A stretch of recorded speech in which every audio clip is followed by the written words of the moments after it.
Counting down, 3, 2. Welcome back to In Focus Kentucky. I'm Mario Anderson. Joining me now to talk more about priorities for the 2019 General Assembly is Rottke Atkins, who is the House Minority Leader. We appreciate your time and joining us for a special taping of In Focus on the road here at the State Capitol in Franklin. Welcome to the State Capitol. Honored to be with you today. Thanks for having me. You bet. And let's talk about this session. The session kicked off during the first week of January, 30-day session. What are some of the top priorities that you're wanting your party to be able to address during this particular session? You know, being in the minority, we have a special role here, but it's a very important role in my opinion, Ario. I think that without question, when you're in the minority, you're look to be the loyal opposition where needed, to be a voice for people that may not have a voice. But to also look for opportunities to reach across the aisle and compromise on issues like charter schools or the fixing of nonprofits. That was a bill that was passed in the tax reform bill, a provision that taxed nonprofits. A couple of things that I could mention that possibly we need to work out during this session. Let me tell you, since the passage of annual sessions in Kentucky, which was passed in 2000, short sessions, the 30-day session, was really meant, and the idea was to come in and do modifications, do adjustments, not to handle it like the 60-day session where you have 700-800 bills. But since we've had short sessions like this, it's been a 100-yard dash. We'll have 400 or 500 bills probably introduced. But hopefully, being the old point guard as I am, I hope that we can slow down the tempo and really be methodical and really look at the legislation carefully before we rush things through that may have unintended consequences. So our caucus will have an agenda like we have in the past. You know, we're going to be a caucus that stands up for working families. We're going to talk a lot about public education. We think quality health care and accessible health care is important to Kentucky.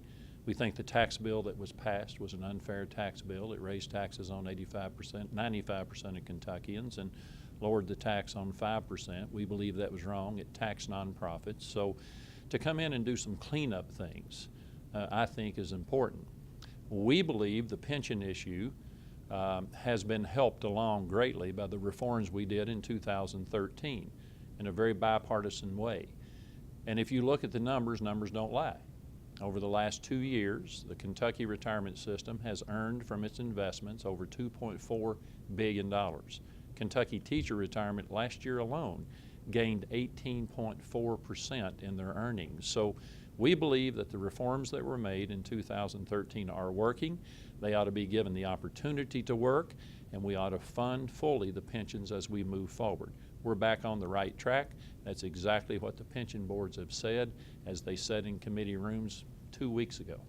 And do you see the pension reform being brought back up during this particular session? Well, I think it's going to be talked about. There's no question about that. It's going to be talked about, but here's what I would say to you.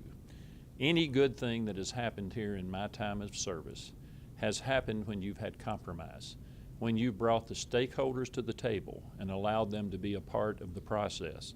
As long as you try to go into a side room and ram a bill out that was a wastewater treatment bill turned into a sewer bill, then try to make it into a pension reform bill, when you got thousands of people screaming in opposition and you pass that bill through the chambers, House, Senate, and to the governor's office in less than 6 hours, and then a Kentucky Supreme Court throws that out because of that process on a 7-0 vote, over my objections of saying there's a statute here that says you have to have an actuarial analysis.